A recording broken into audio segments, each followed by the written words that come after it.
Bom, já dado o tempo que a gente previu aqui de tolerância para começar, vamos iniciando, né? Para a gente ter um tempo também de debate. Sejam bem-vindos, quem está vindo ao fórum a primeira vez, quem está voltando também, né? Como vocês devem ter visto no nosso cordel, esse seminário ele vai acontecer ao longo do ano. Deixa eu ver aqui essa câmera também. Ele vai acontecer ao longo do ano com alguns encontros, né? E, como em todo seminário, o que vai surgindo dos nossos debates, as questões que surgem, eles também influenciam no que vai vir depois, né? Levam a gente a poder pensar um trabalho que vai se construindo junto. O sol está dando. Vai para baixar um pouquinho. Não sei se é o microfone ou o som. Assim. Você acha que precisa, né? Posso falar sem? Acho que não está em pé, não. O microfone acho que vai ser mais se alguém fizer algum comentário. Ótimo. Tá tudo citado. Em casa, vocês escutam bem se eu falar assim? Sim. Ótimo. Então, melhor, não precisa. Bom, então, como eu estava colocando, o que vocês trouxerem de contribuição também vai influenciando o que a gente vai produzindo. Então, é bem importante que a gente tenha um tempo bom para o debate depois, né? Eu vou fazer assim, eu vou ler o texto que eu preparei e, em seguida, a gente abre para o debate com o tempo, né? Para as questões, ok? Bom, então, o título que eu dei a esse seminário de escola foi uma análise lacaniana frente à subjetividade da época, lógica, ética e política. E como primeiro subtema, né, já que a gente vai falar aqui de uma análise lacaniana frente a essas questões, eu dei esse subtema, o que é uma análise lacaniana. Bom, inicialmente entendo ser importante situar o contexto deste seminário. Após 13 anos ministrando um seminário no Instituto do Campo Lacaniano, decidi este ano ministrar um seminário de escola. A primeira pergunta que a gente se faz é: o que demarca essa diferença, né? Por que é diferente um seminário de escola de um seminário ministrado no Instituto? Em primeiro lugar, é uma diferença de lugar, né? Não é a mesma coisa escrever um seminário no âmbito de um instituto, ainda que ele compartilhe o significante do campo lacaniano, e escrevê-lo no âmbito da escola. O Instituto do Campo Lacaniano é o nome que demos no Fórum Fortaleza a esse espaço destinado ao ensino e à pesquisa da psicanálise em torno dos textos de Freud e Lacan. A escola, por sua vez, enquanto conceito lacaniano, não é um lugar onde se vai para estudar a psicanálise. Pelo menos não só para isso, né? Ela foi definida por Lacan, em seu ato de fundação, como o organismo em que deve realizar-se um trabalho que, no campo aberto por Freud, restaure a cega cortante de sua verdade, que reconduza a praxis original que ele instituiu sob o nome de psicanálise, ao dever que lhe compete em nosso mundo, que, por uma crítica assídua, denuncie os desvios e concessões que amortecem o seu progresso, degradando o seu emprego. Fecha aspas. Essa é a definição, né, de escola que Lacan dá ao fundar a sua escola. Desse texto de Lacan, deduz-se que a psicanálise, em cada época, está sujeita a desvios e concessões, né, que podem amortecer o seu progresso e que cabe a cada um que compõe a escola realizar, em seu campo, um trabalho que a reconduza ao que lhe compete em nosso mundo. A escola de Lacan, ela define os analistas de escola, aqueles que são nomeados a partir do passe, com essa responsabilidade de contribuir para o avanço dos problemas cruciais da psicanálise. Então, do AE se espera que ele faça esse trabalho. Mas isso não se limita só ao AE, né? Cada psicanalista, membro de escola, está livre para se dedicar a esta tarefa por sua própria conta e risco. Sobre isso tem um texto da Stephanie de Leille-Le-Bon, na revista Vons 13, onde ela trata dessa questão. Bom, então, a escola é esse lugar onde se efetua, né, um trabalho em torno dessa restauração da lâmina cortante da verdade freudiana, né, que reconduza a psicanálise ao que lhe compete em nosso mundo. É a definição que o Lacan dá no trabalho da escola. No entanto, quando o analista se autoriza a essa transmissão, ele não o faz do lugar de quem anuncia a verdade ou de um lugar de mestria, né? Então, quando eu coloco aqui esse título, que é uma análise lacaniana, eu não estou dizendo que a minha definição é mais verdadeira do que a de qualquer outra pessoa, nem que cada um é obrigado a concordar com isso, mas como eu vou tentar elaborar aqui, é um enunciado que parte de um lugar de anunciação, de um lugar que é extraído a partir de uma experiência própria, né? Então, não é de um lugar da verdade ou de mestria, mas como afirma Lacan no texto A Locução sobre o Ensino, ele diz assim: quando se fala em nome da psicanálise, se fala de um lugar onde não se pode produzir nada que se possa dominar, malgrado a aparência, a não ser a título de sintoma, né? E eu me perguntei aqui o que é que significa isso, né? Então, apesar desta aparência de que alguém que está falando nesse lugar domina, né? Às vezes a gente diz, fulano, como a gente falou no espaço escola, né? Transmite muito bem a psicanálise, alguém que já domina, não se trata de dominar, tem aparência de dominar, mas se está ali produzindo algo a título de sintoma. E aí eu me perguntei o que é que significa isso, né? Quer se saiba ou não, quando o sujeito fala, ele está se posicionando com suas preferências, seus preconceitos, sua ideologia. Ou, como diz Drummond, cada um opta conforme o seu capricho, sua ilusão, sua miopia. É um poema sobre a verdade do Carlos Drummond, né? Que ele fala que a porta da verdade estava aberta e cada um enxergava conforme o seu capricho, sua ilusão, sua miopia. A experiência de uma análise, no entanto, implica em que se saiba um pouco mais sobre isso, sobre essa ilusão, sobre essa miopia, onde você está com essa ideologia, né? Bom dia. Então, a experiência de uma análise implica em que se saiba um pouco mais sobre esse ponto de onde você está falando com a sua miopia, né? Que se saiba um pouco mais não sobre a verdade, que continua sendo somente meio dita. É isso que esse poema diz, né? A verdade passava pela porta e cada um só via meia verdade. A verdade continua sendo meio dita, mas mas que se saiba um pouco mais sobre as coordenadas que o levaram a responder de tal e qual maneira diante daquilo que não anda e que, através da experiência da própria análise, ele pôde extrair o que é que essa análise pode lhe permitir responder diferentemente daquilo que foi inicialmente programado em sua neurose. Tá? Bom dia. Então, aqui está, vamos dizer assim, o ponto de onde esse seminário vai ser anunciado esse ano, né? Cada um se localiza em torno dessas questões a partir de sua cegueira, de sua miopia, todos, né? Lacan chega a dizer que é um ponto de debilidade mental, e ele diz, eu sou débil mental, Freud era débil mental, não mais do que os outros, cada um de nós está aí às voltas com a nossa própria debilidade mental, mas o que se espera é que, a partir da experiência de análise, a gente possa ter um pouco mais de elementos para pensar as coordenadas que nos levaram a responder de tal ou qual lugar, que é exatamente a posição de sintoma que ele está dizendo aqui. O sintoma é isso, é a resposta do sujeito diante de algo que rompe como traumático, né? Então, se espera que essa experiência da análise permita uma resposta diferente daquela que foi dada inicialmente pela via da neurose. Eu estou partindo desse princípio porque eu vou desenvolver aqui. O sintoma, então, tem a ver com isso. A resposta do sujeito diante daquilo que não anda. Lacan diz que Marx foi o inventor da noção de sintoma. Na lição de 18 de fevereiro de 75, desse seminário RSI, né?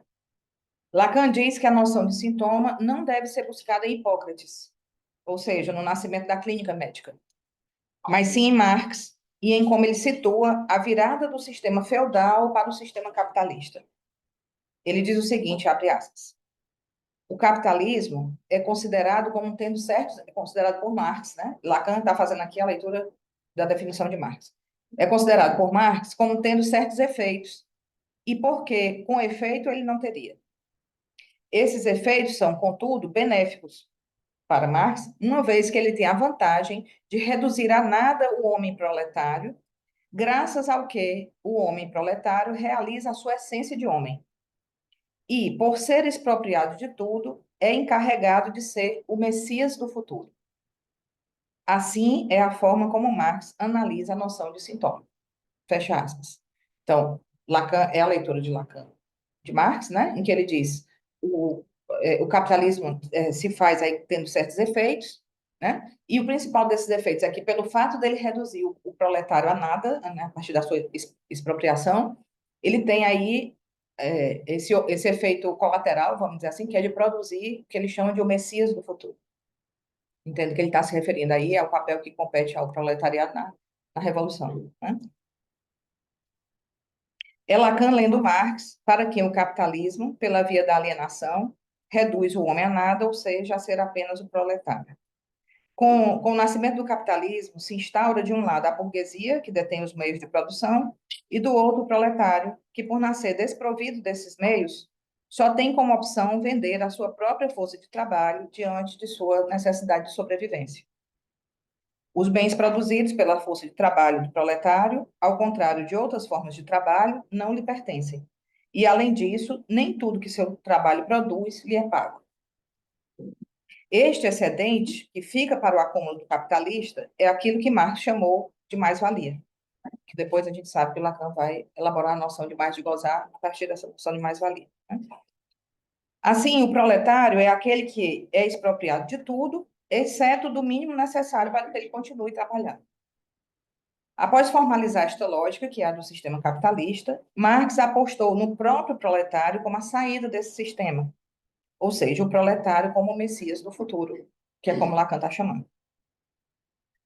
É assim que Marx analisa a noção de sintoma, ou seja, do modo como a verdade se manifestaria, atrapalhando o andamento da boa ordem, né? Então, a posição do Messias do futuro seria o modo como a verdade desse sistema apareceria, né? Viria às claras, atrapalhando a ordem do andamento do próprio capitalismo, né? Seria o retorno da verdade do homem na falha do saber em jogo no capitalismo. No entanto, se Lacan extrai essa noção de sintoma como o retorno da verdade em jogo na falha de um saber de Marx, a partir de Marx que ele extrai essa leitura, né? Não é para responder do mesmo modo que ele. Então, a lógica do como isso funciona como sintoma, alguma coisa da verdade que retorna atrapalhando o andamento de uma ordem, apontando uma falha no saber, Lacan se inspira em Marx para extrair essa lógica. Mas ele vai responder de um modo diferente. Primeiro, porque quando ele se refere ao futuro do proletariado na teoria marxista como o Messias, ele está apontando que há algo de messiânico nessa promessa. Algo do discurso religioso que visa reintroduzir a justiça e restaurar a paz em um futuro ideal. É esse o significado da palavra messiânico, né? Ou de Messias. É aquele que vem para restaurar a paz em um futuro ideal. Ora, a psicanálise, desde Freud, está advertida do impossível em jogo nessa promessa. Que esse programa de felicidade, de paz e de justiça está abro aspas aqui para Freud, no mal-estar na civilização, em desacordo com o mundo inteiro, tanto com o macrocosmos quanto com o microcosmos. Não há possibilidade alguma dele ser executado. Freud diz assim. E todas as normas do universo lhe são contrárias. Aqui Freud é meio irônico, dizendo assim: ficamos inclinados a dizer que a intenção de que o homem seja feliz não se acha incluída no plano da criação. Fecha aspas. Ou seja, a psicanálise, ao introduzir a categoria do inconsciente, permite fazer uma leitura social, inclusive, que difere da leitura marxista. Permite dizer, por exemplo, que apesar da promessa que engendra o discurso capitalista com seus gadgets supostos para encher a falta, né?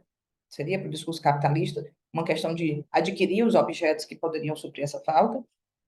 Desde que falamos, a falta é inerente à nossa relação com o gozo e que, portanto, essa promessa não é menos falsa que a prometida pelo discurso messiânico. Então, para a psicanálise, nem é o discurso prometido pelo capitalismo, nem pela promessa messiânica. Tal seria o alcance da psicanálise no plano social, interpretar os pontos de falha de um discurso no qual estamos todos imersos e que, ademais, a humanidade disso nada quer saber. uma questão que eu deixo para a gente debater é se, nessa visada da psicanálise como essa intérprete dos problemas do mundo, do discurso capitalista, né, se isso não estaria muito mais a serviço de levantar as resistências e reduzir-se a ser só mais um discurso vazio na boca dos influencers das redes sociais. Porque se fala sobre tudo, né, se tem opinião sobre tudo, se interpreta tudo, mas isso acaba... Que efeitos isso tem diante do que o Lacan diz, que a humanidade disso nada quer saber? Né? Se nós estamos diante, o não querer saber nada disso é um mecanismo do recalque, né? Então, desde Freud a gente sabe que acrescentar informações ao recalque não muda uma vírgula dele, né? Então a gente tem que pensar de que modo, né, a psicanálise pode se colocar sem ser mais uma via de levantar esse não querer saber. Em segundo lugar, porque a psicanálise sabe que o sintoma não é apenas algo do que o sujeito gostaria de se desvencilhar. Aliás, é o único discurso que vai colocar isso, né?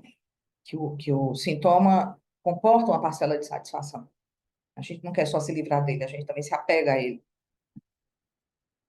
Não é nem mesmo certo que o Messias queira mesmo livrar-se da opressão contra a qual ele se insurge, pois há nesse movimento mais do que o que ele sabe sobre si mesmo. O sintoma comporta também um tipo de satisfação, embora seja uma satisfação, como diz Freud, que mal se reconhece como tal. Assim, Lacan vai definir o sintoma como a particularidade do modo como cada um goza do seu inconsciente. E que, portanto, mesmo que permita realizar uma leitura do social, não é por aí que a psicanálise opera. Nesse mesmo trecho do RSI, logo em seguida que ele fala do sintoma em Marx, ele diz o seguinte, abre aspas, se fizermos do homem não mais o que quer que seja que veicula um futuro ideal, mas, se o determinarmos da particularidade, em cada caso, do seu inconsciente e da maneira como ele goza disso, o sintoma permanece no mesmo lugar que deixou Marx, ou seja, na mesma lógica, mas toma outro sentido. Não será um sintoma social, será um sintoma particular. Aqui ele usa a categoria do particular, depois eu acho que ele vai caminhando mais para a categoria do singular, né? Mas aqui ele já está deslocando alguma coisa que não é em termos sociais, mas é num a um, né? Então, o sintoma sobre o qual a psicanálise opera não é o sintoma no sentido social. Podemos mesmo dizer que, nesse sentido, do, do mal-estar social, o psicanalista não está nem mesmo completamente imune às mazelas do nosso tempo. O psicanalista sofre desse mal-estar social do mesmo modo que qualquer outro que está inserido nele, né? Então, das mazelas do nosso tempo, marcado pelo efeito do avanço do discurso capitalista, como a degradação ambiental, a ameaça de uma guerra atômica, né? A reascensão das narrativas fascistas. O psicanalista também está nesse mundo, ele não está fora dele para, né, ter uma verdade a se contrapor aí. Lembremos, por exemplo, que como o próprio Freud foi perseguido pelo nazismo e chegou a perder suas 4 irmãs em campos de concentração. Né? E do lado do Lacan, como a mulher com quem ele se casa pela segunda vez, teve que manter o sobrenome do Attalho, né, para não ser perseguida pelo nazismo. Então, estou trazendo esses exemplos, assim, como o próprio criador da psicanálise, o próprio Lacan, sofreram os efeitos desse mal-estar que é o da sua época, né, não estavam imunes a isso pelo fato de serem psicanalistas. Ou seja, a psicanálise não pode ser alçada a um lugar idealizado a quem caberia resolver os problemas sociais. Como um discurso, ela também tem seus limites que são inerentes à sua estrutura. O fato dela ter uma determinada estrutura, o discurso analítico ter uma determinada estrutura, isso coloca limites e coloca impossíveis também em jogo.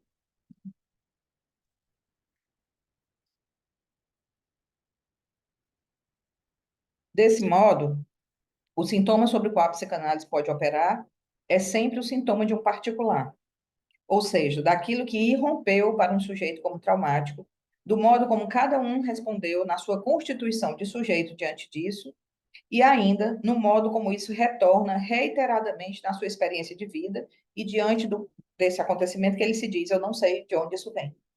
Né? Há um desconhecimento em relação a algo que se repete para cada um, se repete como sofrimento, né, como angústia, como sintoma, mas o sujeito disso pouco ou nada sabe. A psicanálise, portanto, já advertia Freud, não é uma visão de mundo, mas uma prática clínica em que, pela via da palavra, se pode acessar essa outra cena que é o inconsciente. Este inconsciente, segundo Freud, porta uma verdade sobre o sintoma e que, ao fazer o sujeito falar, né, pode-se decifrar o sentido desse sintoma. Para Freud, uma análise seria, então, uma prática de decifração, em que a interpretação analítica revela ao analisante uma verdade que ficou esquecida e que retorna como sintoma. Lacan adentra na psicanálise a partir daquilo que chamou de seu retorno a Freud, pois considerava que, àquela altura, os pós-freudianos haviam se distanciado demais dessa lâmina cortante da verdade freudiana. Por isso, seu primeiro movimento vai ser o de enfatizar as vias por onde podemos acessar essa experiência. É a função da fala, a única ferramenta que temos para tocar o inconsciente, devido ao fato mesmo de este ser estruturado como uma linguagem. Dizer isso nos faz poder delimitar um campo que tem leis próprias, né, às quais o ser falante é obrigado a submeter-se para aprender o que quer que seja do mundo. Então, partimos aí desse princípio em comum que todo ser falante, um universal, então, né? Todo ser falante precisa se submeter à linguagem para poder aprender o mundo. Isso é o que a gente tem de universal, vale para todo, né? Todo ser falante.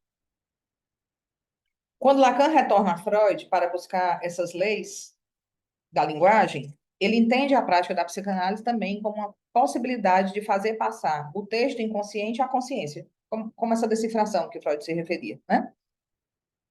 Esse caminho permitiu a Lacan pensar o campo do desejo, com as noções de metáfora e metonímia, a castração simbólica, o falo como significante que inscreve a resposta ao enigma do desejo do outro, o édipo como funções simbólicas, uma série de conceitos aí que ele elabora a partir dessa noção, dessa lente do simbólico aplicada a Freud, né? No entanto, a pesquisa lacaniana, sempre pela via da clínica, vai delineando que o campo da experiência analítica não se limita à decifração. Então, esse era um ponto que eu queria trazer, da especificidade dessa análise lacaniana, né?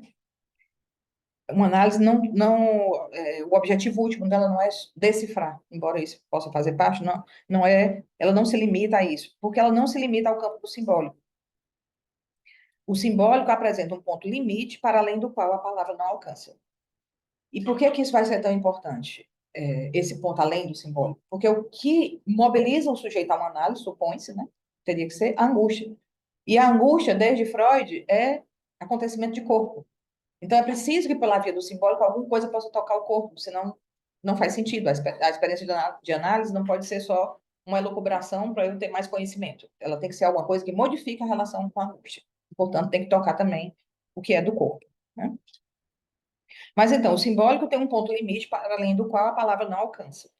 Um ponto enigmático que, no texto Análise Terminável e Interminável, Freud vai fazer equivaler ao horror ao feminino. Nada mais atual, né? Vocês devem ter assistido a Adolescência, né? Que não se fala de outra coisa ultimamente. Então, é esse horror ao feminino que está ali, né? Para Freud, esse horror ao feminino seria o que ele vai chamar do o rochedo da castração. Um ponto em que as análises esbarrariam e que seria quase impossível avançar a partir daí. O sujeito chega até esse ponto de constatar esse horror ao final de uma análise, né? E esse ponto se traduziria em inveja do pênis para a mulher e no protesto de masculinidade para o homem. E é um texto onde Freud está bem desanimado, porque ele diz, além desse ponto, é quase impossível a gente ir com análise. Vejam que são ambas essas posições supõem um outro a quem se pode reivindicar algo, né? Para eu poder ter inveja, é preciso que alguém tenha esse objeto invejado, para que eu entre num protesto da masculinidade com o outro, é preciso que eu suponha que o outro tem mais, né, do que a posição que eu estou. Lacan caminha com Freud até aí. Não é que ele desmonte isso que Freud apresenta, né? Mas, ao elaborar o que há, caminha até aí. Mas, ao elaborar esse rochedo da castração, ele vai dizer que o que há é um furo na estrutura. Então, quando eu falo em furo, esse rochedo ele já não é mais tão compacto, né? Pensar assim. Lacan, usando a escrita como uma broca, perfura o rochedo da castração, eu vou usar essa metáfora, nomeando esse furo como S de abarrado. Ou seja, a este outro também falta. Não é só o sujeito que está barrado, mas o outro também está barrado, né? Isso tem consequências. Colocando assim a barra também sobre o outro, e não só sobre o sujeito, a operação analítica a partir de Lacan implica, para além da decifração, uma experiência de escrita. A cada vez, em cada caso singular, é preciso escrever esse ponto onde falta algo ao outro. E isso não é, obviamente, uma teoria que se faz, é na experiência que implica o próprio corpo, né? Ocorre que só escrever essa barra sobre o outro também ainda não basta. Ainda assim, há algo de sintomático que comparece do lado do sujeito na relação com seu próprio gozo enigmático. Então, para além desse rochedo, o que o sujeito encontra é uma relação com um gozo que é enigmático para ele mesmo. Lacan chega a dizer que não há outro, grande outro, senão o corpo. Então, vamos ver um pouquinho como é que isso se dá. Desde Freud, há algo no corpo que se coloca como obstáculo à vida em civilização. Na verdade, a gente pode dizer que não é desde Freud, é desde da filosofia antiga. Aristóteles já está às voltas com isso, né? Para o pensamento, para a ética se desenvolver, é preciso que o corpo seja deixado de fora, né? Para a psicanálise, a saída não vai ser essa. Até porque a gente sabe que é quão impossível é deixar o corpo fora. No entanto, se para Freud o mal-estar é uma consequência da entrada na civilização, que por sua vez impõe a restrição da satisfação pulsional para favorecer o convívio, ou seja, há um outro que impede a satisfação, né? Tenta domar essa satisfação pulsional para que a vida em civilização seja possível. Esse outro, né, o Estado, a igreja, o pai, impõe alguma coisa que vai limitar o, o exercício da pulsão para se satisfazer, e é por isso que a vida em civilização é possível. Estou fazendo um resumo bem grosseiro assim da tese de Freud aí no Mal-Estar na Civilização. Com Lacan, o que nós temos é que a falta que experimentamos é, na verdade, consequência do fato de sermos seres de linguagem. Essa vai ser uma leitura muito importante, inclusive, para a gente entender esses fenômenos da nossa época, né? Porque nós vivemos uma época muito diferente da época vitoriana, onde Freud exercia a psicanálise, né? Então, Lacan vai dizer que nós não estamos mais diante de um impedimento de gozar, mas de um imperativo de gozar, né? O que não faz com que nós sejamos mais livres na relação com o gozo, nem menos sintomáticos, nem menos angustiados. Bom, o ponto da falta que a gente experimenta não é a imposição de um outro, nem do Estado, nem do pai, nem da cultura, mas é algo estrutural decorrente do próprio fato da entrada na linguagem. Num primeiro momento, o significante, ao encarnar no corpo, mata o gozo. Para estruturar o campo do desejo, a falta é localizada a partir da inscrição do significante nome do pai como aquele que veicula a lei simbólica. É ela que comparece introduzindo a significação fálica que humaniza o desejo e delimita as zonas erógenas. A castração se inscreve produzindo o recalcamento, o apagamento do traço, e em seu lugar vemos aparecer a repetição sintomática. Num parágrafo, eu resumi aqui o que a gente trabalhou no ano passado todinho no seminário, então só para situar, há uma operação que é proveniente dessa entrada na linguagem, né, que estrutura para o sujeito, modula para o sujeito essa relação que ele vai ter com o próprio gozo, né? E, portanto, com os outros também. Tem uma dimensão ética nisso, né, de como se relacionar com o outro a partir desse lugar.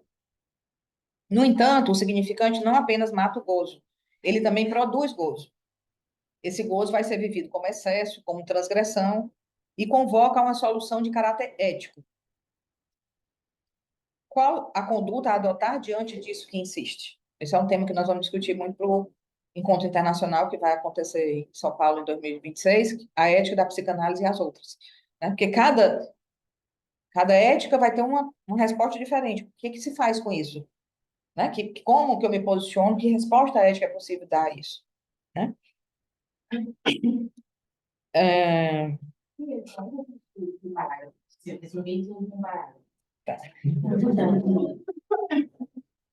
num primeiro momento, o significante encarna no corpo e mata o gozo.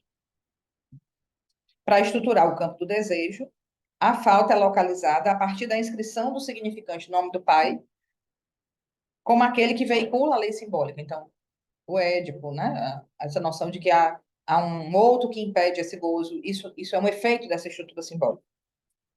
É ela que comparece, essa lei simbólica comparece introduzindo a significação fálica que humaniza o desejo e delimita as zonas erógenas, né? Significação fálica demarca aquilo que está faltando. Então, para onde o desejo vai se direcionar, esse significante fálico vai apontar essa direção, né? E delimitar as zonas erógenas, porque o gozo já não vai ser um gozo disperso pelo corpo, ele vai ser localizado a partir das zonas erógenas, por onde o sujeito vai buscar investir libidinalmente no outro, né? A castração se inscreve, produzindo recalcamento, esse não querer saber nada disso, né? O apagamento do traço, e em seu lugar vemos aparecer a repetição sintomática. Então, mas acontece que o significante não apenas mata o gozo, é isso que o Lacan vai avançar aí, com Freud indo além dele, né? O significante não só mata o gozo, mas ele também produz um gozo específico. Esse gozo vai ser vivido como excesso ou como transgressão. Qual seria a resposta ética diante disso, se não é a ética do alguém me proíbe, por isso eu não faço, né? Estava falando agora esses dias em Belém e lembrei desse exemplo lá de uma pessoa que me diz assim: se Deus não existir, o que é que me impede de matar alguém? A pessoa me diz isso, né? A gente pode perguntar assim: a mim não me passa pela cabeça matar alguém, então não seria uma questão, mas para esse sujeito é, né? Se Deus está morto, então tudo é permitido, né? Há algo aí da relação do sujeito com essa ética que envolve. A questão moral está toda aí. Lacan vai dizer no seminário da E ética. a regra dos homens não bastaria para ele. Não é pelos homens, não é pelo acordo entre os homens, não é pelo Sim, mas isso diz algo do gozo do próprio sujeito, né? A questão é essa, que há algo aí do gozo que se diz por conta de uma expressão simbólica para esse sujeito, né? Lacan vai dizer que não encontramos outro lugar para ancorar esse gozo senão no outro. Então, como é que isso vai aparecer? O outro quer me matar, né? A partir do mecanismo do recalcamento, o que vai aparecer é o gozo do outro voltado, me tomando como objeto, né? Por uma astúcia da neurose, o sujeito vai fazer no ponto de encontro com o impossível, há um impossível em jogo nessa satisfação, mas nesse ponto o sujeito vai fazer um giro que implica em ceder um objeto recortado do seu corpo para oferecer ao outro como aquilo que completaria a sua falta. Então, ali onde eu não consigo obter esse absoluto, né, eu me coloco como objeto resposta do que é que esse outro quer de mim, né? Esse outro quer me três pontinhos, aí você completa com as frases da fantasia, né? Que se amparam na estrutura funcional. O outro quer me devorar, o outro quer me defecar, o outro quer, enfim, e que se desdobra em outros verbos, né? É o que Lacan escreve como uma tema da fantasia, sujeito barrado, função de A, do objeto A. Na fantasia que se constitui aí, você vai ter aí um outro que o sujeito supõe consistente, um outro que sabe, né? Tem aí, inclusive, as bases desse sujeito suposto saber, né? Daí que a tentativa de resolver o caráter problemático do seu desejo e de sua satisfação, na tentativa de resolver o caráter problemático do seu desejo e de sua satisfação, o neurótico é esse que recorre ao outro, seja para buscar a garantia do seu reconhecimento, ou seja, esse outro sabe, então ele pode me autorizar, me garantir, seja para acusar os seus privilégios, que é uma coisa que a gente está muito às voltas na nossa época agora. A suposição de que ao outro não falta, só a mim falta. Isso é causa de muita angústia, a gente vê. Né? É com essa constelação de gozo e repetição que a psicanálise lida. Por isso, o sintoma do qual ela se ocupa não é o social, mas sim o singular de algo que o próprio sujeito contribui inconscientemente para sustentar. Trata-se, portanto, no coração do sintoma analítico, de um outro que o próprio sujeito nutre, infla, sustenta, como diz Lacan, nem que seja a título de protesto. Às vezes, protestar pode ser uma forma de manter esse outro consistente. A experiência da análise, especialmente a análise do analista, envolve poder deixar cair as esperanças de que seja possível fazer existir uma justiça distributiva do gozo, é a expressão que o Lacan usa, ou seja, que vai haver uma possibilidade de todos gozarem igual, que não vai haver exploração, que não vai haver dominação de um sobre o outro.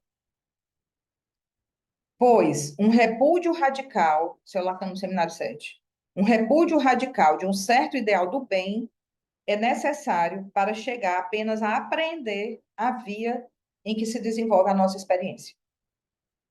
Esse seminário 7 é todo muito marcado por isso. O bem é um impeditivo em direção ao desejo do analista. Se o analista vai tentar operar por aí, seja o que for que ele concebe como sendo o bem, seja salvar, curar, incluir, enfim, qualquer verbo que ele colocar aí, ele vai estar se desviando. Ele diz é o caminho mais curto e é mesmo imediato para nos desviar do desejo do analista. Chegar a essa constatação e poder sustentá-la não é um percurso fácil. Envolve dar-se conta de que ao outro também falta a palavra última, que viesse a servir de garantia, portanto, que se está só com a sua palavra, mas também dar-se conta de que quando queremos salvar os pequenos outros das nossas relações, o nosso semelhante, é a nós mesmos que estamos querendo salvar. Sustentar o desejo do analista implica, portanto, em que cada um tem experimentado em seu próprio trajeto que é ali onde ele supõe que a causa de seu sofrimento é um outro, esse outro opressor, gozador, o que está em jogo é, na verdade, a relação de cada um com o seu próprio gozo opaco. Aquele que teve como causa o mal-entendido da entrada na linguagem e que o sujeito se esforçou em sustentar no outro, justamente para não se descobrir sozinho.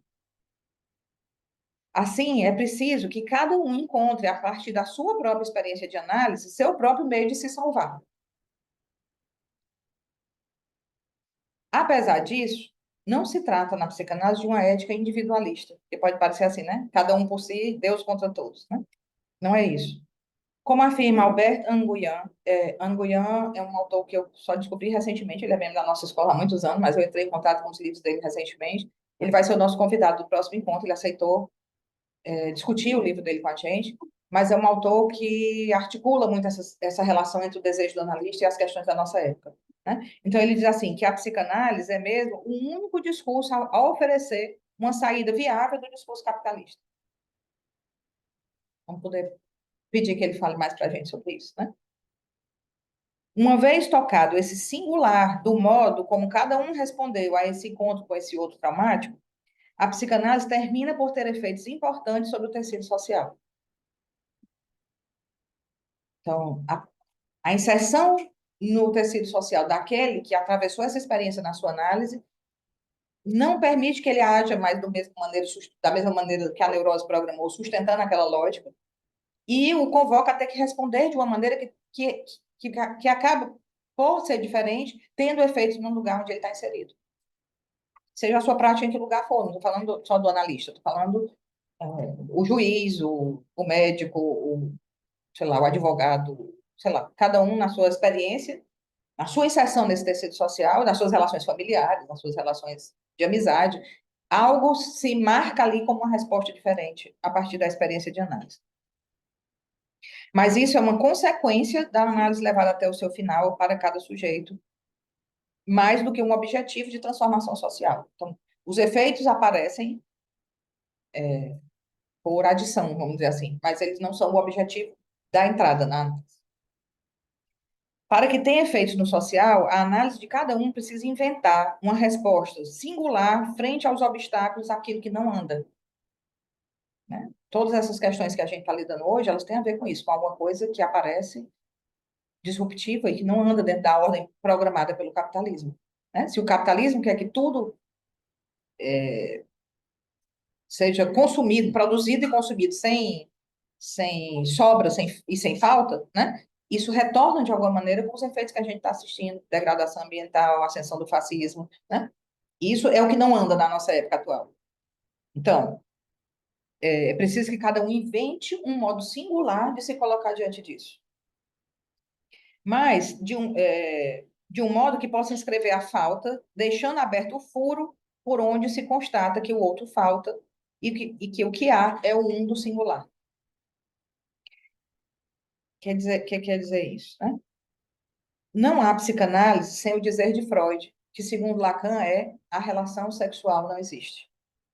Quando ele fala essa expressão, relação no sentido matemático, é a correspondência biunívoca, né, dos conjuntos. Então, as metades da laranja, para cada metade a sua parte correspondente, né? Vamos dizer assim. Então, tem aquilo que não anda, a inexistência da relação sexual, essa falta no outro que faz com que a gente não possa se amparar nele para poder se autorizar, para poder se afirmar no mundo, né? E, por outro lado, esse próprio modo de gozo de cada um, que é anômalo, que não faz laço, né? E com o qual cada um vai ter que se virar. É preciso inventar uma resposta diante disso, mas uma resposta que escreva algo daquela falta, do S de abarrado, do furo, do rochedo da castração. Porque, ao se formular o não há, os dois que fariam existir o todo, né? Lacan também extrai, a partir da lógica, que há um contável que se inscreve no corpo como marca da intromissão de um resto de real, a marca do um sozinho. Então, a gente só pode sustentar esse lugar desse singular porque a psicanálise aposta em que há uma solução única que tem a ver com essa marca que se inscreveu para cada um desse encontro com o real, produzido, inclusive, da experiência da análise, que vai poder servir de um outro ponto de sustentação que não aquele que o sujeito buscava no outro. Entende? A solução programada pela neurose é o quê? O outro tem, ou o outro sabe, e eu preciso do reconhecimento do outro para me sustentar. A solução apresentada pela análise, primeiro, escreve que não tudo vai ser possível preencher, né? Mas também sustenta que há algo a partir da própria relação do sujeito com esse real, né, que surge nesse ponto de falta, que pode servir de orientação para a sua localização no mundo. Podemos dizer com Lacan que há uma dimensão trágica da experiência psicanalítica, como é o Seminário 7. A dimensão trágica em jogo em uma análise tem a ver com a demanda do início, que é a demanda de felicidade. Quando alguém vem buscar análise, ele não está pedindo outra coisa a não ser a felicidade, né? Sendo que o analista é aquele que sabe desde o começo que não há nada parecido com isso na análise, né? Então, o analista, ele é meio... Tem uma coisa meio falsa aí nesse acolhimento desse início, né? Porque ele acolhe, né? Venha, fale, né? Fale mais, venha. Mas ele sabe, ele está divertido desde o início que o que se vai encontrar ao final não é isso que se espera no início, né? O analista sabe que o término da análise, veja como é que o Lacan define o término da análise já no seminário 7. Abre aspas, o término da análise, o verdadeiro, aquele que prepara a tornar-se analista, precisa confrontar aquele a quem a ela se submeteu a realidade da condição humana, ao Hilflosigkeit. Esse termo é o que Freud usa no projeto para uma psicologia para falar do completo desamparo do serzinho que nasce e que depende completamente de que o outro venha tirá-lo daquela condição de desamparo, né? Vamos dizer assim, uma dimensão para além da angústia. O Hilflosigkeit é esse desamparo, essa desolação, onde o homem, nessa relação consigo mesmo, que é sua própria morte, não deve esperar a ajuda de ninguém. Fecha aspas. Veja assim que é uma dimensão trágica, né? E, portanto, sou eu dizendo, nem se propor a ser ajuda para um outro, né? Já que, obviamente, ele já realizou que esta solidão é própria da condição humana. Então, ter escrito esse impossível, não vai dar para buscar a salvação a partir do outro, nem ser você salvação para alguém, é um passo aí necessário. Mas, então, se não será possível salvar o mundo das suas mazelas, e se não há o outro de quem esperar a salvação, qual seria, então, a satisfação permitida pela promessa analítica? O Lacan coloca essa pergunta lá no Seminário 7, porque, enfim, também ninguém vai ficar anos e anos investindo numa coisa só para se dar conta de que está no desamparo, né? Então, há que haver alguma promessa de satisfação que a análise possa trazer, né? Se a saída ofertada pela psicanálise implica em toda uma travessia, ao final da qual se constata que se está sozinho naquilo em que se contribui para a manutenção do próprio sofrimento, é para, uma vez identificado isso, poder se sacar fora. Não fora do mundo da opressão, já que este não parece dar indício algum de ceder. Ele só tem piorado, né? mas fora do fantasma construído para sustentar a sua posição diante desse outro que oprime. Então, nós estamos falando aqui de duas dimensões. Tem uma dimensão social, que não, desde Freud, né? Freud, no mal-estar, já é bem pessimista, diz, não vejo, né, cenário de mudança para melhor nenhum. Mas nós estamos falando de uma outra dimensão, que é o ponto onde cada um contribui para aquilo que ele vem se queixar. É a primeira pergunta que Freud coloca para Dora quando ela procura. Em que você está contribuindo para isso que você me denuncia, que é o que estão fazendo com você, né? Então, se a gente pode se dar conta do que a gente contribui para isso que a gente diz que o outro está fazendo com a gente, é nesse ponto que a gente pode se retirar desse lugar, né?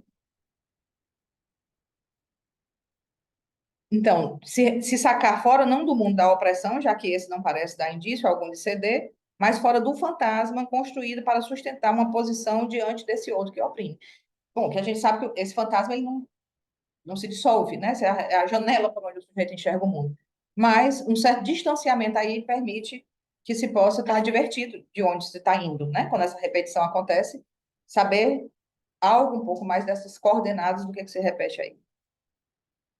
Daí podemos afirmar que a política específica da psicanálise é essa que abre, ao final de uma análise, para uma possibilidade de tornar a partir, dessa vez de um modo mais digno na relação com os outros, com quem partilhamos o mesmo espaço-tempo. É uma possibilidade também de um pouco mais de tolerância com o outro, né?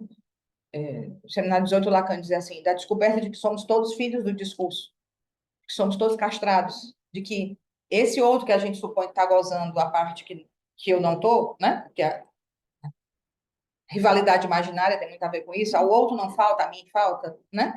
Isso pode cair, né, com o final de uma análise e pode levar a um convívio um pouco mais tolerante com o outro, né? Por nos sabermos dentro dessa lógica.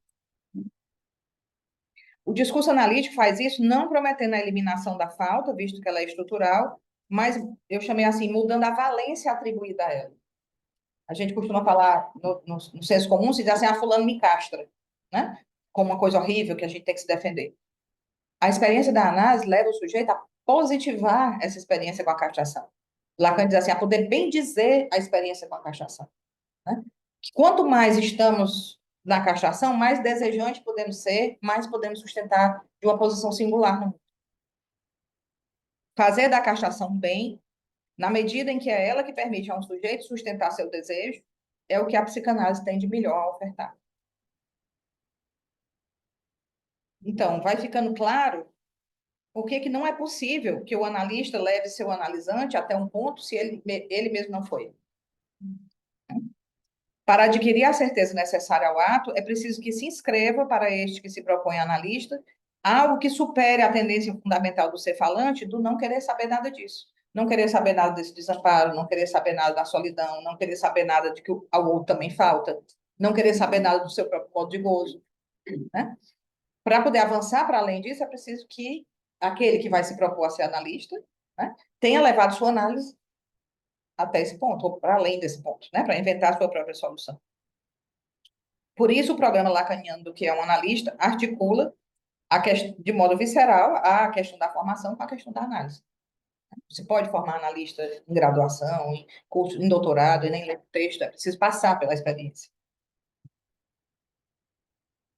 Daí a aposta de Lacan na escola, né, que é um modo diferente de lidar com as irrupções do real.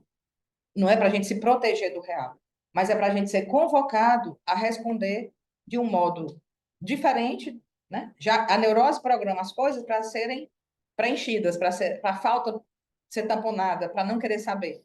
A escola convoca a gente, com seus dispositivos do cartel e do passe, a inventar um outro modo de solução diante disso que não leve ao não querer saber.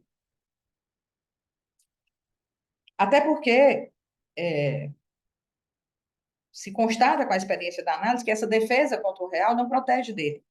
Muito ao contrário, muitas vezes faz com que a gente se depare de uma maneira, é o pior, né? De uma maneira muito pior com isso que sempre volta. Estou terminando para a gente ir. O encontro com o furo, com a incompletude, faz parte da vida, né? Não é porque a psicanálise que inventou a falta, o furo. Isso faz parte da vida. É da ordem do necessário, do que não cessa de não se escrever. É o real em sua face de impossível, daquilo que não anda. Então, cada época vai ter o seu modo de apresentação daquilo que não anda. Daí brota, em termos lógicos, o necessário, que é aquilo que não pode não ser. É da estrutura que, em virtude da impossibilidade da relação sexual, algo se escreva como necessário. Eu trouxe aqui o exemplo do pequeno Hans que fica procurando o faz pipi das coisas, né? Assim, não pode não ter faz pipi na lógica do Hans, né? Temos aí a função fálica, que é por onde se ordena o sintoma, né? E também por onde se estrutura a fantasia e o desejo. Mas, para além daquilo que se impõe como efeito de estrutura, pode também ocorrer ou não que, diante desse limite, desse furo, algo possa se escrever como contingente. Contingência, diz Lacan no Seminário 11, que submete a relação sexual para o ser falante a ser somente o regime do encontro. Tem um poema, acho que do Vinícius, que diz assim que o mais surpreendente é que haja encontro na vida, embora haja tanto desencontro. Alguém lembra como é que é esse poema dele? Embora haja tanto desencontro. Daí que isso é surpreendente. Apesar de tanto desencontro, de vez em quando, algo de um encontro acontece, né? Podemos pensar o contingente em uma análise como um modo de apresentação do real, mas de forma que, quando ele comparece, é possível ler os seus efeitos. Efeitos que se deduzem em termos de afeto, de espanto, de surpresa. Isso só vai acontecendo ao longo de uma análise, né? De alguma coisa que afeta o corpo de uma maneira diferente. Lembra que a gente estava falando que não é só pensamento, não é só elucubração. Alguma coisa precisa afetar o corpo de uma maneira diferente, produzindo também um outro tipo de satisfação. Não a satisfação neurótica de querer esse gozo absoluto, mas uma satisfação que escreve também a cachação como uma espécie de alívio também desse sofrimento, né? É assim. Trata-se de uma marca de gozo que é também a marca de um saber adquirido. Um saber que não se esquece, pois foi saboreado. Algo, de Lacan diz assim, algo que não somente se articula, mas que se inscreve no destino de cada um. Então, se passa aquilo que era vivido como destino na neurose, passa a ser modificado por essa escrita a partir da análise.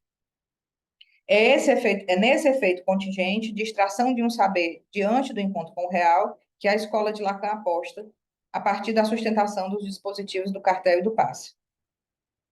A escola não é garantia absoluta de que a psicanálise siga com a sua lâmina afiada, mas é uma aposta sempre renovada de que, diante desses efeitos do real, possa surgir um entusiasmo que permita ao analista fazer frente às trevas do mundo. Lacan define assim esse aparecimento das questões da época, né, na direção do tratamento. Pois o que a ética da psicanálise permite é um novo modo de amarração entre a ação e o desejo que nos habita. Um modo diferente desse de colocar do outro, né, aquilo que faz parte dessa estrutura. É isso que nos faz poder dizer que a experiência de análise vale a pena, sim. E que ela tem algo para contribuir com os laços sociais dentro da especificidade do seu discurso. Diferente de todos os outros. E o novo pode dar uma ação aí. A ação e o desejo que nos habita. O ato e o desejo que nos habita. Então, é isso que nos faz poder dizer que a experiência de análise vale muito a pena.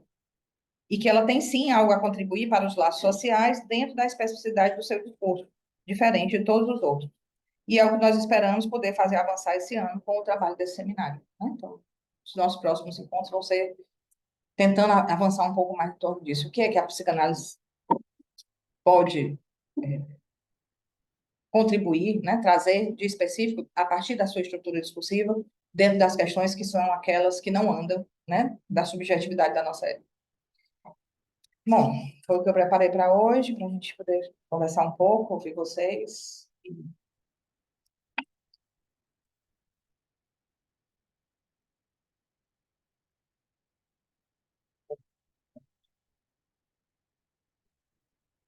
Thalita vai se inscrevendo. Peraí, deixa eu só tirar aqui o pixel a tela aqui.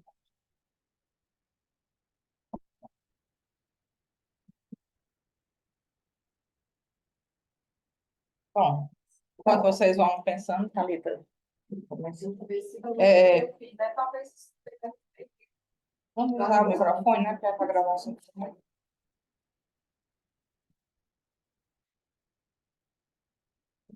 Bom dia. Obrigada, Elisa. Olha, eu tenho duas questões que eu queria compartilhar e ouvir um pouquinho, né? É interessante que essa frase é tão constante entre nós, a Lana é importante, na verdade, freudiana. Mas eu já ouvi diferente, porque no grupo de estudos a gente está vendo que o Lacan, né, com a antropologia, ele foi da verdade freudiana para a lacaniana, pelo menos eu escutava, assim como a ortodoxia para a heresia. Mas eu estava dizendo uma coisa, eu queria saber o que é que você acha, né? Dizer que, eu digo que o Lacan, mesmo que o Freud tenha se preparado para o rochedo da castração, o Lacan, no final do ensino dele, né, do trabalho dele, da vida dele, continuou repetindo que ele era freudiano, que cada um que, se quisesse que fosse lacaniano. Então, eu queria saber se você concorda, mesmo que o Freud tenha ido até ali, agarrado ali a uma ciência, né, a verdade, ele deixou também nisso uma prova de que a verdade é veredicta. Né? De que por isso que mesmo o Lacan tendo dado esse passo enorme, a gente está aqui, por isso que somos uma escola lacaniana, mas que não tem como ser lacaniano sem ser paixão, né? E a outra pergunta, que também está já entre nós, é como é que ocorre, então, esse laço? Se cada um precisa abrir mão dessa vontade. Eu acho que nós mergulhamos desde o nascimento, inclusive com a pergunta do rapaz que você falou, né? Assim, se não tem esse Deus, ou seja, nós nos respeitamos ou fazemos o bem porque tem um Deus, e eu acho que a análise nos leva também a, se o grande outro é barrado, o Deus não existe nesse sentido, como é que a gente se relaciona no final de uma análise, né? Cortando esses laços que seriam laços da bondade.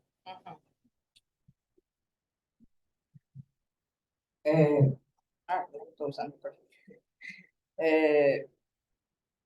Esses dias estudando, acho que é o próprio texto do grupo de estudos, né, do Seminário 23, que a gente está estudando, acho que é lá que o Lacan diz assim: é incrível como Freud, esse homem burguês cheio de preconceitos, tenha conseguido tocar algo do real. Né? Eu acho que colocar as coisas nesses termos é uma posição muito diferente daquela que diz Freud está ultrapassado, ou Freud é homem branco, colonizador, por isso a gente não tem mais que ler ele. Né?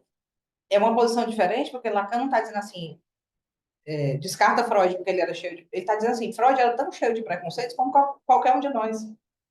Mas o que é possível extrair aí da experiência com a análise é que, apesar de tudo isso, né, há algo do querer saber, do desejo de cada um, que pode tocar algo desse real. Né? Então, não é uma expectativa que, ao final de uma análise, alguém possa eliminar todos os seus preconceitos e se transformar em alguém depurado, né, de tudo isso. Não, mas que cada um, a partir da sua experiência, pode encontrar alguma via de tocar esse real. Então, acho que com isso ele tem uma posição muito respeitosa em relação a Freud, porque é alguém que ele considera que fez esse movimento, né? Assim como ele mesmo, Lacan, se esforça por fazer, e como cada um que se esforça por levar a sua análise até o final também se esforça por fazer. Né? Que remete à sua outra questão, né? Como, então, se pode viver os laços a partir disso? Eu acho que essa é uma resposta que cada um tem que inventar. Né? Mas aquilo que ele coloca no seminário 18, que eu retomei aqui, acho que ajuda a gente a pensar. O fato da gente consentir com a castração, principalmente com a castração do outro, né? Ele disse, é o que o neurótico mais teme, é descobrir que o outro também é castrado, porque aí ele está sozinho. Né? Mas consentir com a castração do outro faz com que a gente possa também ser mais condescendente com esse outro. Não exigir tanto dele, né? Não se frustrar tanto com ele, não acusá-lo tanto de privilégios, né? Porque, a seu modo, cada um está submetido. Todo mundo do mesmo lado, né? Todos filhos do discurso, como ele diz, todos. Se a castração é efeito da linguagem sobre o corpo, não há esse que não esteja submetido, né? Embora na lógica fálica seja isso que se estrutura. Há um que não é castrado. E por isso que nós todos somos castrados, né? A análise leva à constatação na experiência de que não há esse um que não é castrado. Esse é o lado feminino das formas da sexuação. Não há um que não seja castrado. Então, daí resulta que cada um precisa inventar a sua própria relação nessas coordenadas com o gozo, com o desejo, com a falta, né? Isso aí vai se transformar aqui. Peraí, Milena, peraí. Já assim, Segura. isso remete não falo assim, eu não lembro o que eu li, mas que não tem dois, no sentido de que esse outro aí, que agora é castrado, né? Ele conta só como um. Uhum. E aí por É isso um que é um sozinho. conjunto, porque Exato. não tem esse mais um que complete esse dois. Exatamente. É, Exatamente. consentir com a castração é lidar com isso. E Né? com esse um sozinho, cada um com seu um sozinho, né? E mesmo assim, poder encontrar alguma coisa que faça valer a pena querer estar no laço e não matar.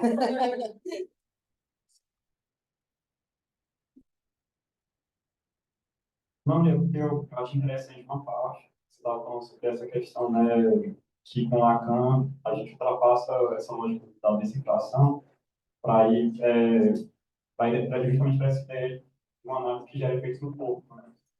E eu estava às voltas com a leitura do texto do Lacan sobre a direção do tratamento, e aí eu fiquei me perguntando também sobre qual que é o lugar da interpretação na psicanálise, né?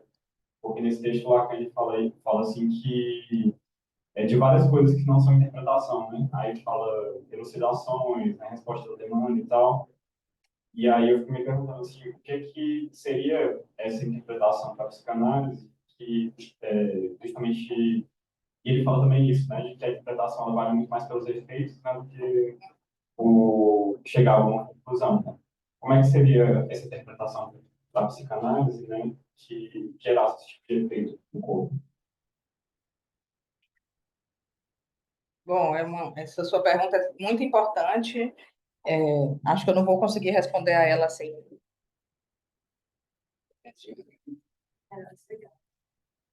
Eu acho que eu não vou conseguir elaborar uma coisa sobre ela assim agora, porque não trabalhei em torno disso especificamente para agora, mas me fez pensar algo que é o seguinte: esse lugar de onde o psicanalista vai se situar para que haja interpretação, ato analítico, alguma coisa que opere, ele precisa estar muito alinhado com a política da falta. Acho que tem a ver com o que eu tentei explorar aqui, né? Se ele deixa se intrometer aí nesse campo da política, alguma outra coisa que obtura esse lugar da falta, não vai ter interpretação que opere. Uma coisa que me ocorreu agora, mas acho que eu tô registrando aqui para poder guardar essas questões para ver o que, é que eu consigo. Mas então, talvez realmente tenha a ver com esse caminho, né? Porque justamente esse texto lá está falando nesse sentido, né? Da falta a ser, da posição Sim, do analista, da falta a ser. sim. Eu acho que isso é uma coisa que a gente precisa, e tem a ver com manter essa lâmina cortante, que o analista seja o mantenedor desse lugar de falta, porque, como a gente está dizendo, se a estrutura é querer não saber nada da falta, é preciso que alguém sustente esse lugar da falta, né? Se a gente observar os outros discursos, o discurso histérico, universitário, o discurso capitalista, né? E o discurso do mestre, eles não dependem de um que venha sustentá-los. Eles são discursos mais ou menos históricos, vamos dizer assim, que vão se colocando, né? A psicanálise surge num determinado momento histórico, mas ela surge por causa do desejo de um, né? E desde lá, depende do desejo de cada um que vai poder se colocar aí como estando à altura de sustentar esse furo aberto. Se aqueles que estão em posição de ter que sustentar esse furo aberto recuam disso, esse discurso não sobrevive. Né? Então, eu acho que essa política da falta é o mínimo que precisa estar garantido aí pelo analista para que alguma coisa do discurso analítico opere.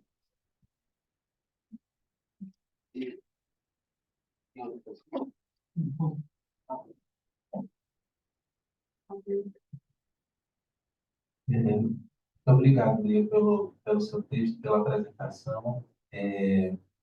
Acho que tem uma coragem aí grande envolvida na sustentação desse seminário e que eu acho que é muito importante para a gente também escutar isso. A minha questão é sobre a imunidade, uma questão de imunidade. Você disse que os psicanalistas, Freud e Lacan, não estiveram imunes às questões sociais da época, né? Mas e a psicanálise? Ela está imune às questões da época? Eu estou pensando nisso, especialmente a partir daquela nossa discussão do cartel sobre o seminário 24, e o real, quando ele está inodado com o simbólico e o imaginário, ele é contaminado pelo simbólico e pelo imaginário. Não é um real puro, é um real que sofre os efeitos do sentido, né? Não é esse real. Então, para a gente poder ter esse real, é preciso isolá-lo. E aí a questão é também como manter a psicanálise transmissível entre esse enlaçamento e essa necessidade de isolamento, né? Pensando na questão da transmissão também que ficou do espaço escola, né? E também pensando que, por exemplo, no fórum, a gente tem essa característica, o fórum tem essa característica de diálogo com os outros discursos. Sim. Muitas pessoas chegam no fórum a partir de outros discursos da arte, da sociologia, vão estudar alguma coisa disso, e aí a psicanálise vai fisgando alguma coisa ou não, enfim, vão buscando alguma coisa aí. E pensando também que aqui no Brasil tem uma certa expansão da psicanálise que não acontece em outros locais. Então, como manter essa transmissibilidade sem extinguir a psicanálise?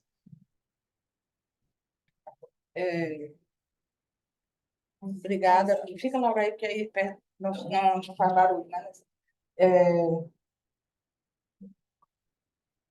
Muito importante isso que você está colocando, pai. Eu acho que é uma continuidade do que a gente falou mesmo no espaço escola. Ontem, lhe ouvindo, eu fiquei pensando muito, aliás, anteontem, nas questões que eu estava pensando para trazer aqui.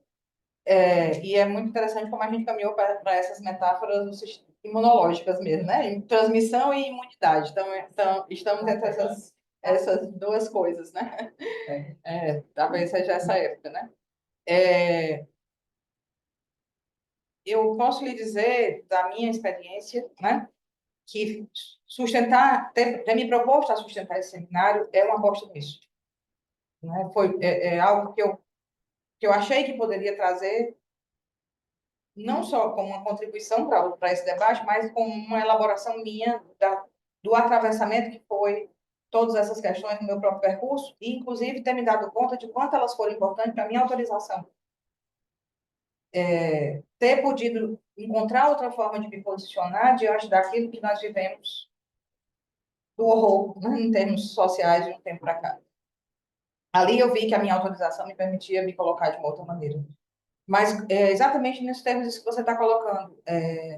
Existem escolas que optam, por exemplo, por não se misturar com essas questões, que dizem que o analista não deveria tocar nelas. Né?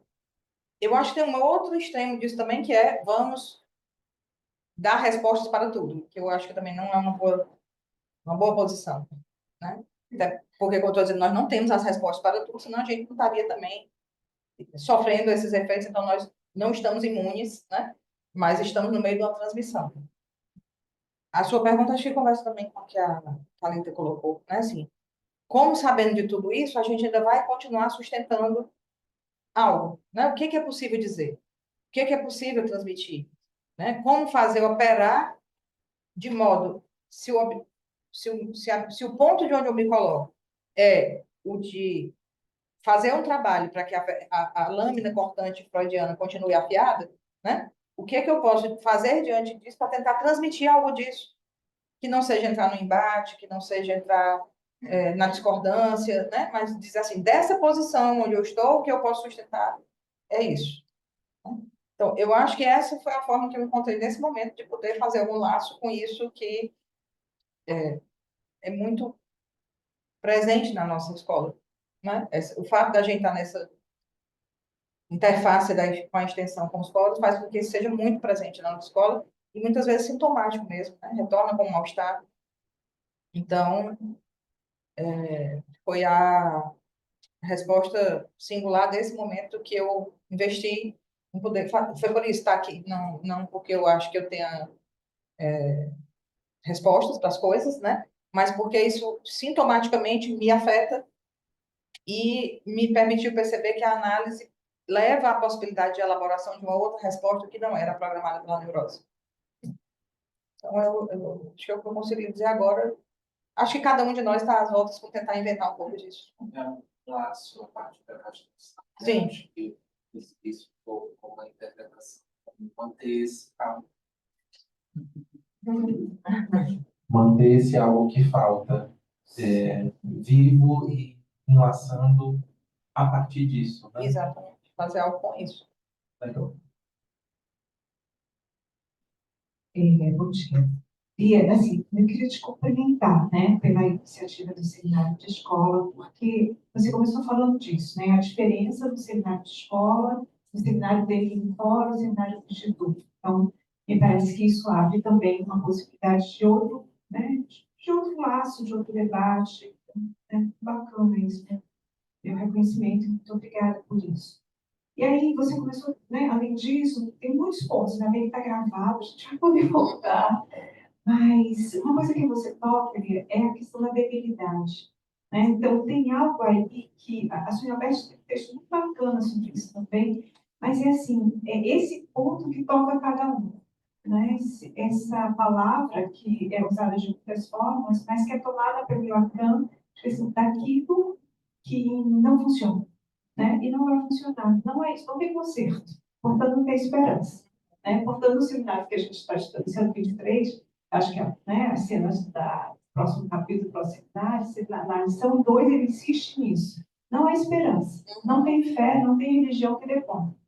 Né? Então, e aí você toca nisso quando me pareceu, né? Queria que você pudesse falar um pouco disso mais, mas quando você diz, né? O que é a diferença para os canais opinião? Né? Onde é que enlaça na debilidade, por exemplo, dos conceitos usados, que vai dizer ao sujeito, olha, não é assim que vai funcionar, não adianta, aqui nesse ponto não é disso. Né? E aí, talvez você retome em outros momentos, mas o quanto isso está relacionado com o passe. Né? Porque me parece que a gente caminha nessa, o que você já nomeou aqui como singular. Então, o que é aquele sujeito que atravessa aí, em termos através do seu tempo de análise, e faz aí um percurso importante, como ele se dirige ao passe e como é esse destaque, né, de uma psicanálise feminina, que são as proposições iniciais, né, o cartel do passe. Então, me parece que a articulação que você vai fazendo vai dizendo desse singular e dessa amarração que o sujeito tem como resposta. Né? Acho que é muito importante quando você diz que a gente não tem resposta para tudo. Não vai ter, esse é o limite. Né? E se haver com isso, faz com que o sujeito crie sua resposta, dê sua solução de algum meio. Né? E o passe, os testemunhos de passe que a gente tem estudado, dizem disso. Como é que aquele sujeito respondeu? Né? E isso não é uma solução para ninguém mais. Né? Então, me parece assim. Só diz que há solução possível, né? Embora transmita. E que isso não é uma esperança, que fique claro. Sim. Não é? Mas, como disse o pai lá no nosso espaço escola, você já responde muito bem a sua própria pergunta, né? Eu acho que é mesmo isso, Cecília. Com relação à debilidade, é isso, né? Cada um vai se deparando com esse limite, desse projeto de felicidade, de liberdade, né? Fraternidade, né? Esses ideais todos aí que cada um vai buscando e a gente vai se deparando com o limite disso e com o fato de que tem coisas mesmo que a gente não chega nem a alcançar, né? Tem algo da experiência do outro que o outro alcança que eu não consigo alcançar. Por isso também há desencontro nesse sentido, né? Cada um está recortando o mundo da sua própria maneira. Mas com relação ao passe, eu acho tem duas coisas que eu considero assim, muito importantes. Primeiro, das a experiência de fazer escola a partir de poder entrar em contato com o que se está no passe. Né? Assim, o fato, quando a Eline foi nomeada recentemente, eu coloquei isso, uma nomeação e o testemunho dessa pessoa que é nomeada não tem efeito só para quem é nomeado, tem efeito para a comunidade inteira, né? Porque algo dessa outra satisfação se faz presente em corpo ali, né? Essa outra satisfação que se experimenta ao longo de uma análise também, não é uma coisa só do fim. Eu acho até que a gente persegue até o fim, porque vai se deparando com esses pontos em que há essa mudança de valência da cachaça, como eu chamei assim, viradas onde a gente vai percebendo que, por exemplo, ao invés da angústia ter a ver com o fato de estar sozinho, tem a ver com o fato de estar carregando um monte de gente junto. Quando você se dá conta disso, então, eu posso poder soltar aqui essas malas que eu estava carregando, perder vai ser mais interessante do que continuar carregando elas. Né? Então, a lógica que a neurose programa e o que a análise vai apontando de uma outra satisfação. Mas o passe leva a poder extrair algo, Lacan, eu acho que ele coloca assim, a ciência dá provas de como é que ela toca o real produzindo coisas que não existiam antes. Ele dá o exemplo do homem chegar à Lua, por exemplo, ele chama alunissagem, né? Lá na, acho que é radiofonia. Então, a ciência, você constata as alterações no real a partir das letrinhas, o homem vai à Lua, né? Ela dá provas disso. Ele diz, para a psicanálise sobreviver, é preciso que ela também possa dar algumas provas. Ela não é uma iniciação, ela não é uma revelação, né? Ela não é, né, como alguém pode achar, sem a estrutura do passe, ele pode pensar análise aí ficar falando da sua vida, blá, blá, blá, blá, blá, blá, morrer falando. Às vezes eu escuto pessoas dizendo assim, eu vou fazer análise até o fim da vida, porque não posso ficar sem, né? O passe, ele coloca em jogo de que sim, é possível haver um fim, porque esse fim transforma a estrutura, né? Permite um outro ponto de orientação que não é mais aquele programado pela neurose, que eu tenho colocado desde o início, né? Então, poder testemunhar disso, poder ter isso escrito, eu acho que faz toda a diferença para uma comunidade que se organiza como escola e não como uma associação de outro poder. Só uma coisa, eu vi, só uma imagem, né? Eu vi quando numa cidadezinha, acho que eu já falei isso no fórum, onde o São Francisco encontra o mar, né? É lindíssimo, não sei se vocês tiverem a oportunidade de ver, vejam isso. E me veio isso desse singular, né? Então, ele vai chegar e vai se misturar com o outro, vai continuar São Francisco. Uhum. Ele tem lá a sua marca dentro do oceano. Né? Então, parece disso, né? Assim, né? O Lacan disse em algum lugar, é um qualquer, e está tudo certo. Vamos pegar. Tem a Amanda. E Renata. Quando eu estou tentando pensar na articulação entre o corpo e o real, né? E aí você falou algumas coisas que me chamam a atenção. Uma da marca de gozo, né? Que já foi saboreada, que o sujeito não esquece aí. E também do grande outro enquanto corpo, né? Assim, que eu formulei. Eu queria lhe perguntar se isso se articula com as pulsões, né? Segundo o conceito de pulsão, né? Em Freud. E também, se você puder já apontar aí quais são essas questões da atualidade que não andam. A gente pode fazer um bloco assim, de 3, né? Eu fiquei pensando agora, porque no texto você fala sobre, inclusive, a coisa os psicanalistas que se colocam nesse lugar de responder a essas questões que não andam na atualidade, por exemplo, nas redes sociais, essa coisa toda.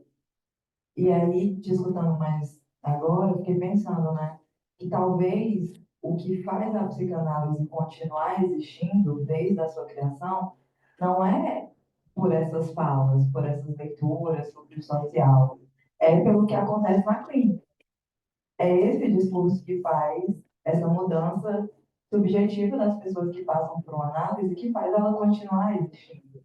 Essa outra coisa que se faz na academia ou nas leituras do social, elas às vezes têm a sua valia ali de alguma forma, mas não é isso que faz o discurso da análise continuar tendo seu lugar na vida.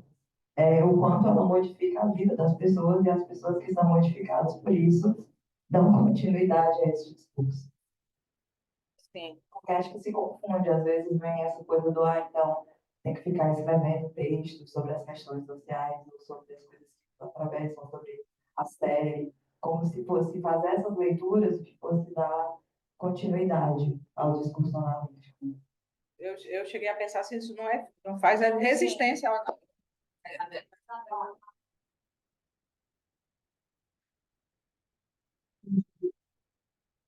Primeiramente, eu quero agradecer, assim, também que você estava falando de satisfação, que é uma satisfação também poder escutar e também, de algum modo, poder compreender que é tudo recurso, né? E isso tem um efeito quando a gente escuta.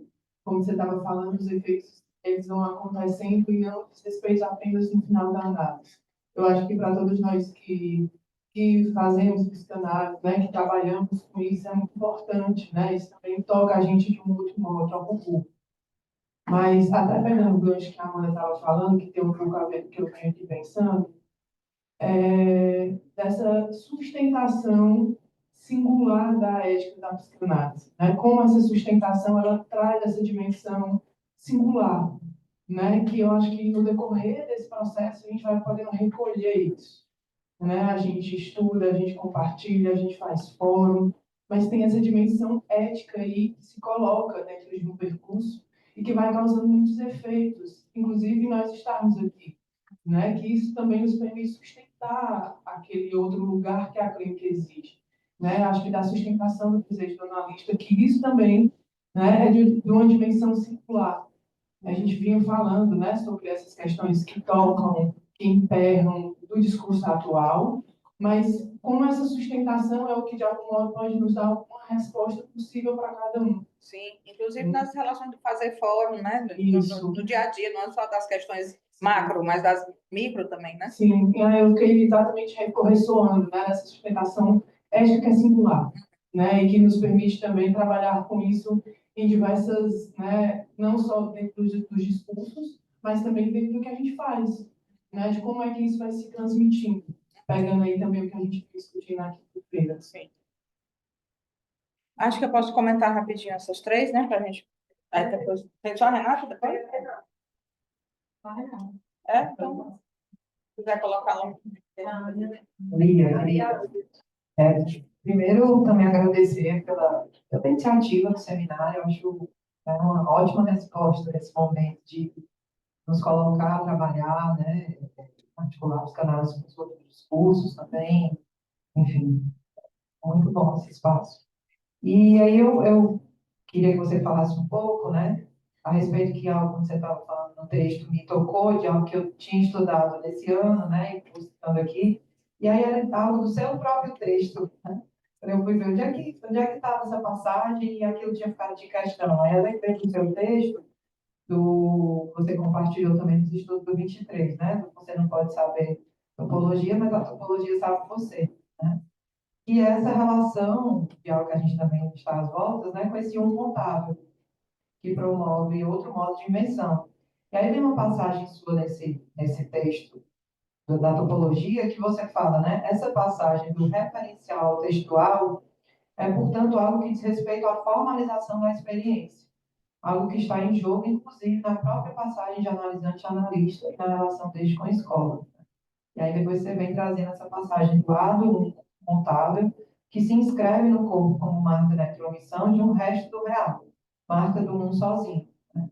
Então, eu fiquei pensando também que na vida a gente vai escrevendo pequenos, pequenos fragmentos de passe, né? Assim, de algo da nossa própria experiência também que vai ali formalizando a nossa relação com a escola e com o que se transmite, né? Então, era para dizer que eu acho que a sua introdução do seminário me levou para esses seus outros textos, né? Como um avanço de um percurso, de ver assim, né, esse percurso sendo lançado. E a outra questão era se você pudesse falar assim, esse A do 1, né? Que está nesse algo da própria relação do sujeito com o real. É esse singular que você fala, né? É a partir daí que a gente vai construir esse singular, né? Esse A do 1. Então, se puder falar um pouco sobre esse contável que vai promover esse outro modo de invenção, né? É isso. Obrigada.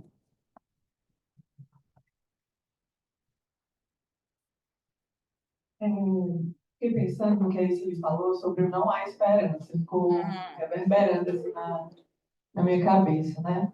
Se a gente for pensar com Lacan, muito mais do que Freud, pensando nessa lógica do real simbólico e imaginário, e o que inscreve a falta é a entrada na linguagem, mais do que na metáfora paterna, né?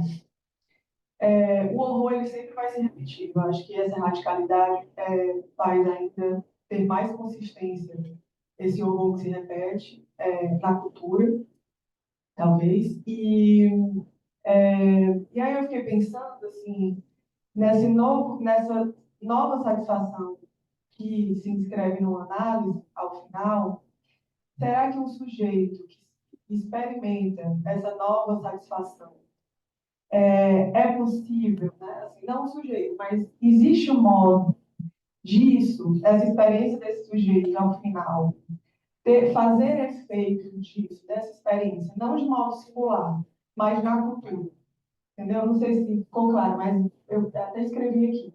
De que modo isso, essa nova experiência, pode fazer efeito na cultura? Ela é possível, o efeito é só singular para cada sujeito, ou esse singular pode, de algum modo, trazer consequências coletivamente na cultura? Gente, o pessoal que está online, se quiser também se inscrevendo, pode levantar a mãozinha. A gente tem ainda um tempinho, tá? Vou tentar comentar, assim, desse bloco, né? O que eu consigo dizer. Primeiro, assim, a Mariana pergunta se isso tem a ver com a pulsão, né? Já que tem a ver com o corpo, se isso tem a ver com a pulsão. Eu acho que sim, tem tudo a ver. Se a gente pensar que a pulsão é isso que não conhece nem dia nem noite, nem subida nem descida, como Lacan lê no Freud, né? Ela insiste em busca de uma satisfação sem querer conhecer a inexistência desse objeto que possa vir a satisfazê-la, né? Desde que se está vivo, a gente é obrigado a ter que dar algum destino a ela, né? Daí o texto de Freud, os destinos da pulsão. Talvez a gente possa pensar que há destinos mais dignos e outros menos dignos, né? Pensando na coisa do amor mais digno que o pai tocou na quinta-feira também. Porque há um certo modo de viver a pulsão que é articulando ela na demanda dirigida ao outro, né? Demanda por complemento. E não conhecer a falta nesse caminho leva ao pior, né? Leva a alimentar as realidades mais torturantes para um sujeito, né? A gente vê muito isso na clínica. Como às vezes querer ter pena do outro, querer fazer o bem do outro, leva alguém a se colocar em posições terríveis, né? Que ali o corte tendo vindo antes poderia. A gente vê esses efeitos no cartel, por exemplo, né? O cartel que se arrasta, e aí fica todo mundo, não quer sair porque eu não quero que ele se dissolva, porque, ou na experiência de fazer fórum, né? E quando a gente vê depois os efeitos do horror que aparece ali, a gente diz, tivesse saído antes, teria sido melhor, né? Então, assim, essa coisa de onde o corte opera e uma perda pode ser consentida, tendo um efeito muito mais interessante do que forçar na busca dessa satisfação. No seminário Sérgio Lacan diz assim, que o homem quer buscar o bem supremo, né? Mas ele não sabe que na busca por esse bem supremo que ele encontra esse insuportável, né?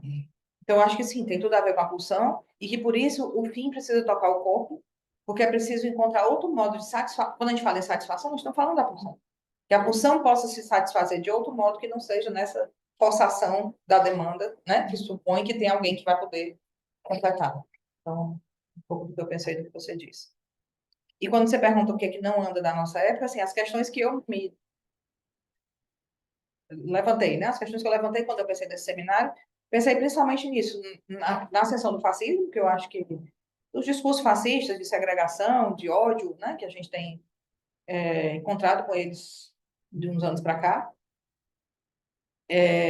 A questão da degradação ambiental, que eu acho que é outra seríssima, que coloca em risco a extensão, né, a extinção da vida, né, humana.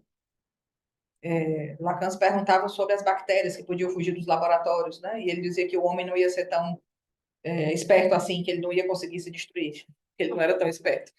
Mas, não sei, acho que essa coisa da degradação ambiental ainda não estava lá no cenário, né, quando ele pensou isso.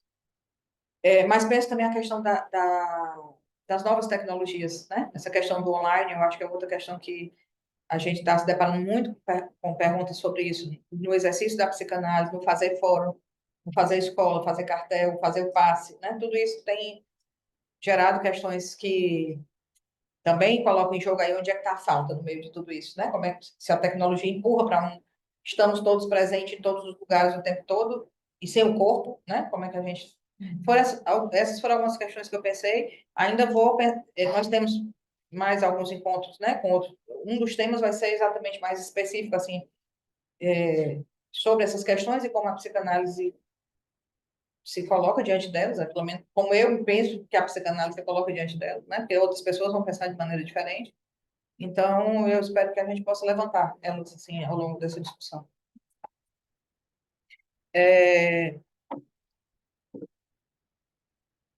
A Isabela, acho que fez mais um testemunho, né, de como isso afeta, mas eu fiquei pensando muito nisso, Isabela, no nosso modo de trabalho conjunto, no fazer fórum, no fazer escola, né, assim, de como a gente é chamado o tempo todo a realmente reinventar essa resposta, né, de modo a dar provas de algo diferente, né? Sim, com certeza.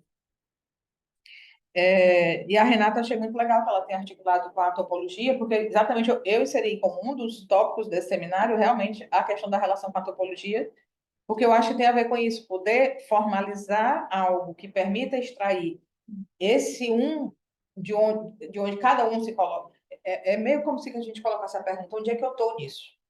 Né? E para poder responder a isso, formalizar algo é necessário. Então, a topologia vai ser um recurso importante. Então, que bom que você articulou com isso, porque pretendo que a gente possa, num desses encontros, retomar essa referência. E você pergunta se é a partir desse A do 1 que a gente vai poder construir esse modo de se enlaçar. Eu acho que é essa a aposta, né? Se não vai ser possível tudo, se não vai ser possível o absoluto, a completude, nem também o nada, né? Não é, a gente observa muito isso na clínica, o sujeito que oscila entre o tudo e ser nada, né? Então, o tudo e o nada são figuras do absoluto. Não há falta nem no tudo nem no nada, né? A dificuldade do sujeito é exatamente se experimentar entre o tudo e o nada, que é onde a falta tem um pouco, mas não tem tudo, né? Vamos dizer assim, e também não é nada, né? Então, eu acho que realmente esse A do 1 vai ser muito importante para poder pensar isso.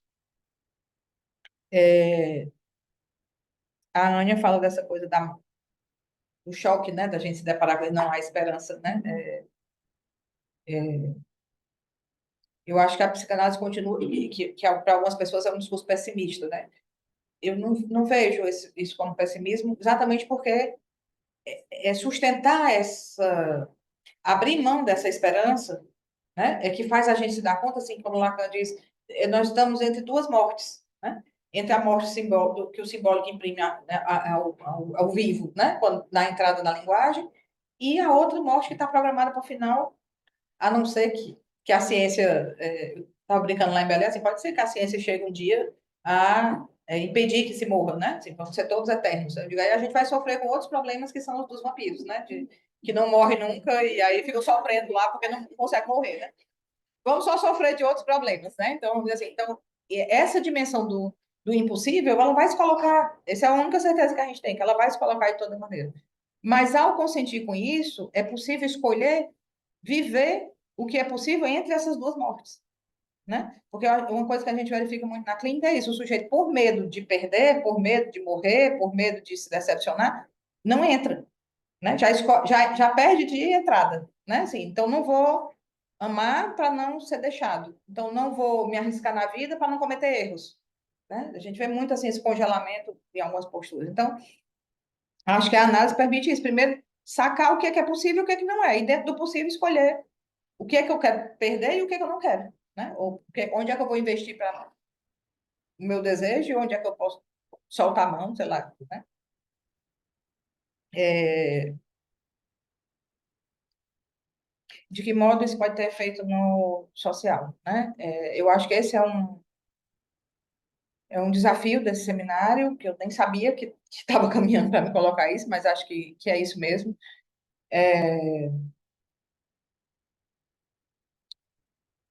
Eu acho que o fato de estar aqui tentando fazer isso é em ato um desses efeitos para mim. Poder apostar que é possível elaborar algo para transmitir algo que não seja o do embate, o do cancelamento, né? É muito difícil tocar nesses temas hoje. Vocês sabem do que aconteceu com a Maria Rita Kel recentemente, né? É muito difícil tocar nesses temas hoje sem cair imediatamente no rótulo de então você está do lado deles, né? Sei lá, de dividir a lógica de grupo que aparece logo aí. Então, acho que é um desafio que se colocou para mim, é isso, como a gente poder tocar nesses temas de modo a transmitir algo dessa especificidade da psicanálise sem cair, né, nessa lógica de grupo, né? Então, esse é um dos efeitos que eu acho que estou me desafiando a conseguir, né, fazer de alguma maneira, escrever de alguma maneira. Mas eu penso que isso se faz no tecido social a cada um, na medida em que alguém pode se retirar daquele lugar onde ele contribuía de algum modo sem saber para aquilo que se repete, né? Então, sei lá, uma mulher que vive uma situação de violência doméstica que se repete e que consegue se sacar desse lugar, isso tem efeitos para o tecido social, né? Alguém que opera com a sua função no espaço público e que, de repente, consegue escutar. Outro dia eu li um artigo que era de um médico ultrassonografista, né, que escutava as mulheres, atendia principalmente mulheres com gravidez de risco, né? E ele escutava essas mulheres e as mulheres voltavam até ele depois para falar do que tinha, mesmo quando perdia o bebê, ele tinha sido a única pessoa que dentro do tecido todo da saúde ali tinha escutado elas e elas voltavam para dar um retorno para ele, né? Ou, sei lá, tem um podcast legal que está tendo aí agora com uma juíza, não sei se ela fez análise, né? Mas ela tem uma postura, assim, de se comprometer com os efeitos da prática dela como juíza junto aos adolescentes em situação de infração. Ficou até conhecido esse episódio dela, que ela começa dizendo assim, que ela quer que os pais não durmam. Que os pais percam o sono de madrugada preocupados com o que os filhos deles estão fazendo. Por conta dessa questão das redes sociais e dark web e Discord, né? Essas coisas. E aí ela se pergunta sobre como o trabalho dela enquanto juíza tem consequências para esses jovens e de modo que não seja só o encarceramento né, e acabar fixando esses jovens numa posição de exclusão. Então, assim, quando cada um começa a se perguntar qual é onde que eu estou, né? Onde que eu estou nisso aqui? E qual é a minha responsabilidade? O que é que eu alimento disso? A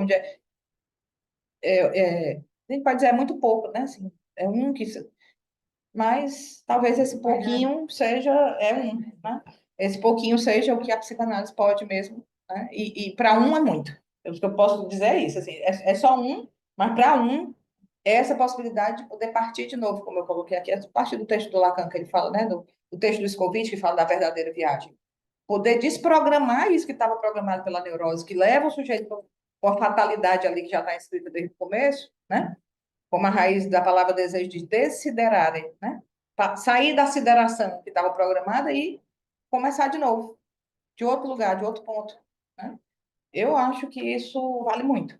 Quando a gente for pensar na experiência da Ana, quando o Freud pergunta qual é a minha participação nisso diante daquilo que os outros fazem de mim, a gente pode levar isso para a cultura. Qual é a minha participação e qual é a minha responsabilidade diante do que se instala de mal-estar na cultura. Se a gente baixar bem a bola, sabendo que nós não vamos ser responsáveis pela, né? Porque se a gente, então eu sou responsável pelo que está. Não só abrir mão do bem, mas também saber assim, vai ter coisas que eu não posso mudar, né? Porque senão a gente pode entrar na lógica também de se culpar, né? Assim, então... Na sociedade, você também não vai ser responsável pelo que o outro faz. Exatamente. Você só pode ser. salvação e retribuição. Exatamente. É como Lacan diz, da nossa posição de sujeito, somos sempre responsáveis. Então, é pela nossa posição que a gente pode ser responsável, nunca pela do outro. Né? E aí, saber que o mal-estar não vai ser eliminado, a gente vai ter que conviver com ele, né? Senão a gente entra na lógica messiânica também, né? De que haveria um mundo, né, onde todos vão... Assim, o mal-estar sempre vai haver, não precisa ser tanto mal-estar. Essa é a questão. Mas essa é a questão, porque o sintoma de Marx, que o Lacan vai pegar no Close, é justamente que tem um valor entrópico nisso. Né? Então, se não tem a castração, isso vai até a morte. Né? Exato. Então, eu acho que talvez na nossa. Estou lhe perguntando assim. Será que na nossa contemporaneidade. Nossa vez. Na nossa vez, a gente não está com um mal-estar muito exacerbado?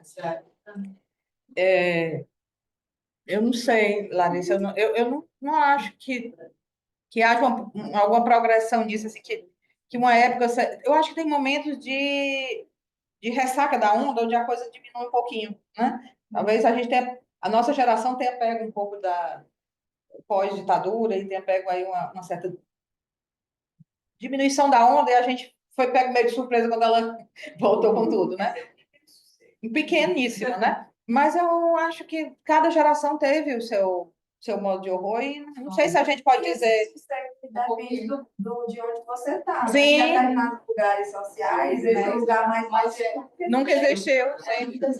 Sim. Uma diferença. Hoje o jovem na periferia se esquarteja. Sim. Né? Entendeu? Porque esse maior Porque é isso é um discurso capitalista, né? Sim. O discurso capitalista exige cada vez mais. Então, se isso não é barrado, se o Estado não barra, os mecanismos de não frear, né? Sim. Vão se enfraquecendo, vai para o pior, exatamente. Eu concordo. Então, só para concluir assim, a minha pergunta. Talvez isso que a Ania falou, assim, quando você vai e fala na poli sobre a psicanálise, talvez não seja pela psicanálise, mas pela polis, entendeu? Não serve, talvez, para a continuidade da psicanálise, como a Amanda falou, a clínica que faz isso. Mas quando o psicanalista, às vezes, interfere na polis, e não é, digamos, na rede social para se promover, bater like, mas talvez tenha uma responsabilização em relação à polis. Entendeu? Não a perpetuação da psicanálise. Será que não poderia ser assim? O que eu elaborei todo para esse seminário, posso estar errado e posso depois, né, ter que elaborar uma coisa diferente. O que eu tenho elaborado até agora é que, por essa via de falar na poli sobre o que é esse mal-estar, a gente não consegue modificar muita coisa. Porque o que está em jogo aí são relações de gozo. Né? E eu concordo com você que o discurso capitalista tem um modo de agilizar aí essa relação com o gozo que é meio perversa e que leva realmente a coisas que, complicadas que a gente se depara hoje. Mas, assim, não sei dizer, por exemplo, se num discurso do mestre feudal as coisas seriam... O horror seria menor do que... Eu acho que a dificuldade desse discurso capitalista é o fato da gente não ter como localizar o a quem acusar, né? Assim, então, isso deixa tudo solto. Mas eu não sei, eu acho assim, a questão da perda da esperança de que não vai haver o sem mal-estar e de que a gente precisa encontrar uma forma, se vai se sustentar uma vida entre as duas mortes, né? Que dentro, não há o fora disso, então como que se faz com a vida que isso possa se escrever o mínimo possível, como diz Lacan, dentro das condições dadas, né? Mas com relação a essa coisa do analista poder se colocar com a sua fala, eu acho que às vezes a gente fala, inclusive, porque está angustiado, né? E eu acho que quando o analista fala, ele fala enquanto sujeito. E com todo sujeito que fala, fala a partir de uma divisão. Né? Então, a gente, às vezes, está muito dividido, está muito angustiado, mesmo como analista, e aí sente a necessidade de falar. Também quer falar também. Também tem o outro que fala porque está gozando daquele lugar, sim. Mas se isso vai conseguir trazer mudanças, o fato da gente teorizar e elucubrar, e talvez a mudança que haja seja a possibilidade de transmitir que há outra lógica possível e que ela seja convidativa para quem escuta. Isso, que isso possa ser convidativo. Mas aí isso já tem a ver com a própria sobrevivência da psicanálise.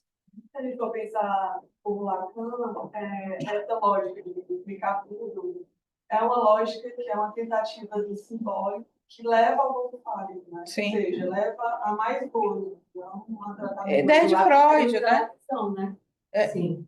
Eu acho que é isso que Alguma coisa, né? Tanto que ele vai para a televisão e pede o melhor horário, ele queria o horário da novela das 9, né? Mas eu acho que ali ele está às voltas com a transmissão da psicanálise. Sim. Não é com a transformação Sim, social. claro. Né? Sim. Porque eu acho que é isso que o Fábio estava dizendo. Se a gente se isola, né, e diz, eu como analista, como eu sei que não tem nada que eu possa fazer nisso em termos sociais, então eu vou só para a clínica e vou me isolar e ninguém vai nem me conhecer e eu não vou tirar a cara do consultório.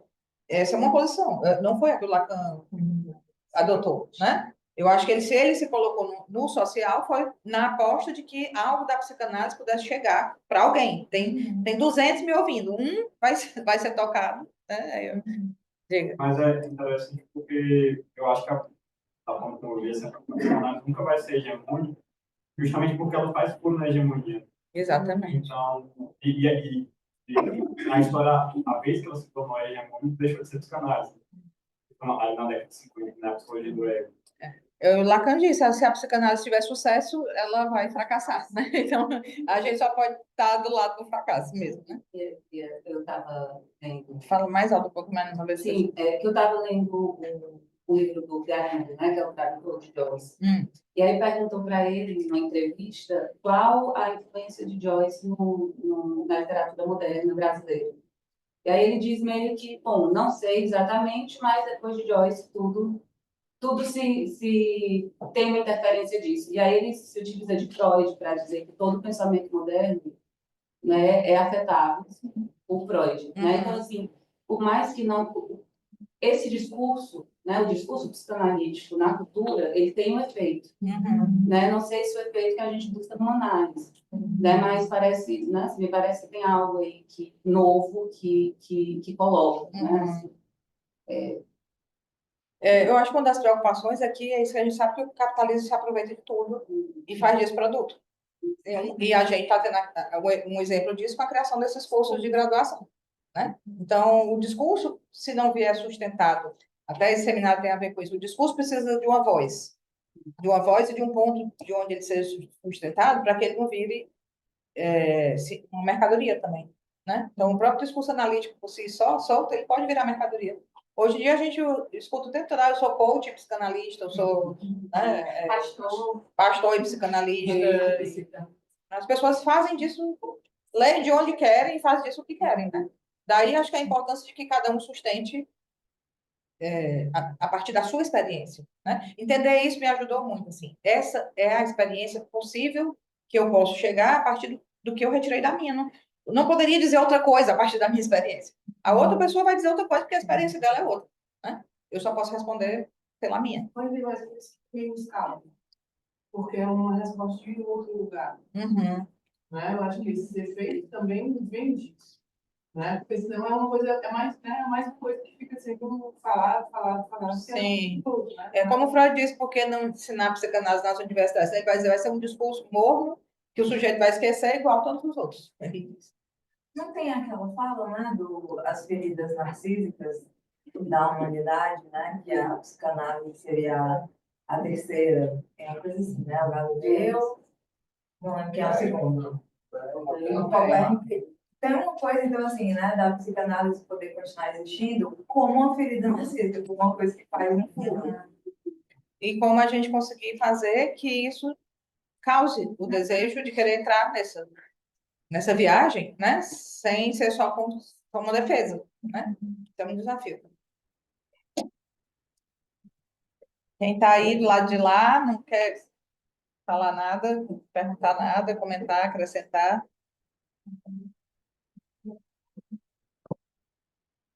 Não. Bom, então ficamos por aqui. Gente, só uma questão técnica. Cada momento desse seminário vai ter uma nova inscrição, tá? Não vai ser uma inscrição só para todos. Nosso próximo encontro vai ser esse, vai ser só online, que nós vamos receber o convidado, o Alberto Nguyen, que escreveu um livro que se chama Quando Só Restam as Palavras. Eu tenho uma cópia desse livro. Esse livro está publicado em francês, mas eu consegui uma cópia dele em espanhol. Então, é um autor que eu recomendo muito. Ele trata muito dessa relação que a gente está articulando aqui, as questões da época com os efeitos da análise, né? Então, se alguém tiver interesse, pode nos escrever e a gente vê como repassa esse material. É. E aí ele vai vir, então, no dia 26 de abril, 26 de abril, mesmo horário, 10 horas, mas vai ser online, tá? Os outros encontros voltam a ser nesse formato presencial, com o link para quem está fora.